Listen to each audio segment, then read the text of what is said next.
श्री गणेशाय नमः। आज आषाढ़ महीने की संकष्टी चतुर्थी है और संकष्टी चतुर्थी के दिन भगवान श्री गणेश की पूजा करनी चाहिए और साथ ही संकष्टी चतुर्थी व्रत कथा सुननी चाहिए। तो आइए सुनते हैं संकष्टी चतुर्थी व्रत कथा। संकष्टी गणेश चतुर्थी व्रत की पहली कथा। एक बार देवता कई विपदाओं में घिरे थे, तब वह मदद मांगने भगवान शिव के पास आए। उस समय शिव के साथ कार्तिकेय तथा गणेश जी भी बैठे थे। देवताओं की बात सुनकर शिव जी ने कार्तिकेय व गणेश जी से पूछा कि तुम दोनों में से कौन देवताओं के कष्टों का निवारण कर सकता है। तब कार्तिकेय व गणेश जी दोनों ने ही स्वयं को इस कार्य के लिए सक्षम बताया। इस पर भगवान शिव ने दोनों की परीक्षा लेते हुए कहा कि तुम दोनों में से जो सबसे पहले पृथ्वी की परिक्रमा करके आएगा वही देवताओं की मदद करने जाएगा। भगवान शिव के मुख से यह वचन सुनते ही कार्तिकेय अपने वाहन मोर पर बैठकर पृथ्वी की परिक्रमा के लिए निकल गए। परंतु गणेश जी सोच में पड़ गए कि वह चूहे के ऊपर बैठकर सारी पृथ्वी की परिक्रमा करेंगे तो इस कार्य में उन्हें बहुत समय लग जाएगा। तभी उन्हें एक उपाय सूझा। गणेश जी अपने स्थान से उठे और अपने माता पिता की 7 बार परिक्रमा करके वापस बैठ गए। परिक्रमा करके लौटने पर कार्तिकेय स्वयं को विजेता बताने लगे। तब शिव जी ने श्री गणेश से पृथ्वी की परिक्रमा न करने का कारण पूछा। तब गणेश जी ने कहा, माता पिता के चरणों में ही समस्त लोक है। यह सुनकर भगवान शिव ने गणेश जी को देवताओं के संकट दूर करने की आज्ञा दी। इस प्रकार भगवान शिव ने गणेश जी को आशीर्वाद दिया कि चतुर्थी के दिन जो तुम्हारा पूजन करेगा और रात्रि में चंद्रमा को अर्घ्य देगा, उसके तीनों ताप यानी देहिक ताप, दैविक ताप तथा भौतिक ताप दूर होंगे।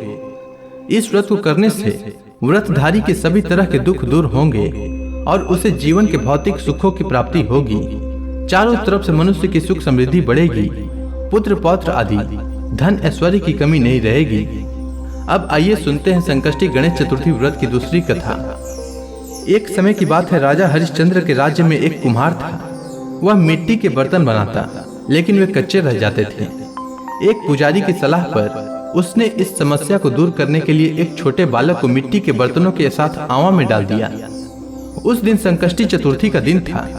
उस बच्चे की मां अपने बेटे के लिए परेशान थी। उसने गणेश जी से बेटे की कुशलता की प्रार्थना की। दूसरे दिन जब कुम्हार ने सुबह उठकर देखा तो आवा में उसके बर्तन तो पक गए थे, लेकिन बच्चे का बाल भी बांका नहीं हुआ था। वह डर गया और राजा के दरबार में जाकर सारी घटना बताई।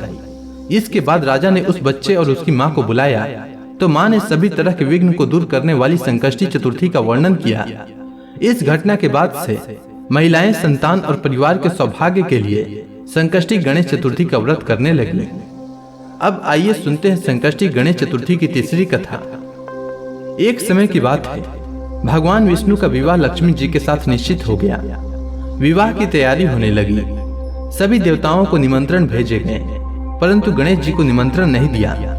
कारण जो भी रहा हो, अब भगवान विष्णु की बारात जाने का समय आ गया। सभी देवता अपने पत्नियों के साथ विवाह समारोह में आए। उन सब ने देखा कि गणेश जी कहीं दिखाई नहीं दे रहे हैं। तब वे आपस में चर्चा करने लगे कि क्या गणेश जी को न्योता नहीं है या स्वयं गणेश जी ही नहीं आए। सभी को इस बात पर आश्चर्य होने लगा। तभी सबने विचार किया कि भगवान विष्णु से ही इसका कारण पूछा जाए। विष्णु भगवान से पूछने पर उन्होंने कहा कि हमने गणेश जी के पिता भोलेनाथ महादेव को न्योता भेजा है। यदि गणेश जी अपने पिता के साथ आना चाहते हैं तो आ सकते हैं। अलग से न्योता देने की कोई आवश्यकता भी नहीं थी। दूसरी बात यह है कि उनको 100 मन मूंग, 100 मन चावल, 100 मन घी और 100 मन लड्डू का भोजन दिन भर में चाहिए। यदि गणेश जी नहीं आएंगे तो कोई बात नहीं, दूसरे के घर जाकर इतना सारा खाना पीना अच्छा भी नहीं लगता।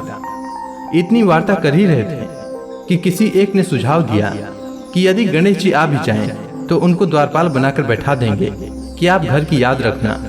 आप तो चूहे पर बैठकर धीरे धीरे चलोगे तो बारात से बहुत पीछे रह जाओगे। यह सुझाव भी सबको पसंद आया, तो भगवान विष्णु ने भी इस पर अपनी सहमति दे दी। होना क्या था, इतने में गणेश जी वहां आ पहुंचे और उन्हें समझा बुझाकर घर की रखवाली करने के लिए बैठा दिया। बारात चल दी। तब नारद जी ने देखा कि गणेश जी तो दरवाजे पर बैठे थे। नारद जी ने गणेश जी से पूछा कि वो बारात क्यों नहीं गए। तब गणेश जी ने कहा कि भगवान विष्णु ने उन्हें अपना निवास स्थान सौंप कर गए हैं। अब मैं यहाँ का राजा हूँ तब नारद जी हंसते हुए कहने लगे कि यह भी तो हो सकता है कि उन्होंने आपको द्वारपाल के रूप में यहाँ बैठाया हो। तब गणेश जी कहने लगे कि हाँ, विष्णु भगवान ने मेरा बहुत अपमान किया है। नारद जी ने कहा कि आप उदास न हो, आप अपनी मूषक सेना को आगे भेज दें तो वह रास्ता खोद देगी, जिससे उनके वाहन धरती में धंस जाएंगे। तब आपको सम्मान पूर्वक बुलाना पड़ेगा। अब तो गणेश जी अपनी मूषक सेना को जल्दी से आगे भेज दिए और सेना ने जमीन पोली कर दी। जब बारात वहां से निकली तो रथों की पहिए धरती में धंस गए। लाख कोशिश करें परंतु पहिए नहीं निकले। सभी ने अपने अपने उपाय किए परंतु पहिए तो नहीं निकले, बल्कि जगह जगह से टूट गए। किसी को समझ में नहीं आ रहा था कि अब क्या किया जाए। तब नारद जी ने कहा, आप लोगों ने गणेश जी का अपमान करके अच्छा नहीं किया। यदि उन्हें मनाकर लाएं तो आपका कार्य सिद्ध हो सकता है और यह संकट टल सकता है। शंकर भगवान ने अपने दूत नंदी को भेजा और वे गणेश जी को लेकर आए। गणेश जी का आदर सम्मान के साथ पूजन किया। तब कहीं रथ के पहिए निकले। अब रथ के पहिए तो निकल गए परंतु वे टूटे फूटे हुए थे, तो उन्हें सुधारे कौन? पास के खेत में खाती काम कर रहा था, उसे बुलाया गया।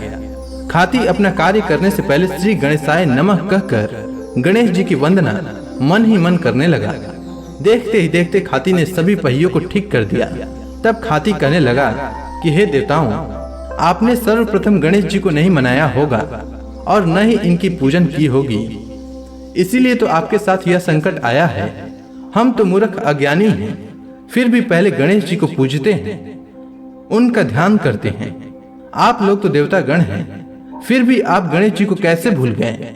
अब आप लोग भगवान श्री गणेश की जय बोल कर जाएं, तो आपके सब कार्य बन जाएंगे और कोई संकट भी नहीं आएगा। ऐसा कहते हुए बारात वहां से चल दी और भगवान विष्णु का लक्ष्मी जी से विवाह संपन्न करा के सभी सकुशल घर लौट आए। हे गणेश जी महाराज, आपने विष्णु भगवान के जैसे कार्य सिद्ध किए, उसी प्रकार सभी के कार्य सिद्ध करें। अब आइए सुनते हैं संकष्टी गणेश चतुर्थी व्रत की चौथी कथा। एक बार भगवान शिव और माता पार्वती नर्मदा नदी के किनारे बैठे थे। वहां माता पार्वती ने भगवान शिव के साथ समय व्यतीत करने के लिए चौपड़ खेलने को कहा। शिव भगवान चौपड़ खेलने के लिए तो तैयार हो गए, परंतु इस खेल में हार जीत का फैसला कौन करेगा, यह प्रश्न उनके समक्ष उठा। तो भगवान शिव ने कुछ तिनके एकत्रित करके उसका एक पुतला बनाकर उसकी प्राण प्रतिष्ठा कर दी और पुतले से कहा, बेटा, हम चौपड़ खेलना चाहते हैं, परंतु हमारी हार जीत का फैसला करने वाला कोई नहीं है, इसीलिए तुम बताना कि हम दोनों में से कौन हारा और कौन जीता। उसके बाद भगवान शिव और माता पार्वती का चौपड़ खेल शुरू हो गया। यह खेल 3 बार खेला गया और संयोग से तीनों बार माता पार्वती ही जीत गईं। खेल समाप्त होने के बाद बालक से हार जीत का फैसला करने के लिए कहा गया, तो उस बालक ने महादेव को विजयी बताया। यह सुनकर माता पार्वती क्रोधित हो गई और क्रोध में उन्होंने बालक को लंगड़ा होने और कीचड़ में पड़े रहने का श्राप दे दिया। बालक ने माता पार्वती से माफी मांगी और कहा कि यह मुझसे अज्ञानतावश ऐसा हुआ है, मैंने किसी द्वेष भाव से ऐसा नहीं किया है। बालक द्वारा क्षमा मांगने पर माता ने कहा, यहाँ गणेश पूजन के लिए नाग कन्याएं आएंगी, उनके कहे अनुसार तुम गणेश व्रत करो, ऐसा करने से तुम मुझे प्राप्त करोगे। यह कहकर माता पार्वती शिव जी के साथ कैलाश पर्वत पर चली गईं। 1 वर्ष के बाद उस स्थान पर नाग कन्याएं आईं। तब नाग कन्याओं से श्री गणेश के व्रत की विधि मालूम करके उस बालक ने 21 दिन लगातार गणेश जी का व्रत किया। उसकी श्रद्धा से गणेश जी प्रसन्न हुए। उन्होंने बालक को मनवांछित फल मांगने के लिए कहा। उस बालक ने कहा, हे विनायक, मुझ में इतनी शक्ति दीजिए कि मैं अपने पैरों पर चलकर अपने माता पिता के पास कैलाश पर्वत पर पहुंच सकूं और वे यह देखकर प्रसन्न हों। तब बालक को वरदान देकर श्री गणेश अंतर ध्यान हो गए। इसके बाद वह बालक कैलाश पर्वत पर पहुंच गया और कैलाश पर्वत पर पहुंचने की अपनी कथा उसने भगवान शिव को सुनाई। चौपड़ वाले दिन से माता पार्वती शिव जी से विमुख थीं। अतः देवी के रुष्ट होने पर भगवान शिव ने भी बालक के बताए अनुसार 21 दिनों तक श्री गणेश का व्रत किया। इस व्रत के प्रभाव से माता पार्वती के मन में भगवान शिव के प्रति जो नाराजगी थी वह समाप्त हो गई। तब यह व्रत विधि भगवान शंकर ने माता पार्वती को बताई।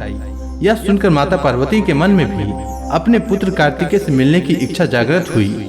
तब माता पार्वती ने भी 21 दिन तक श्री गणेश का व्रत किया तथा दुर्वा फल लड्डुओं से श्री गणेश जी का पूजन अर्चन किया।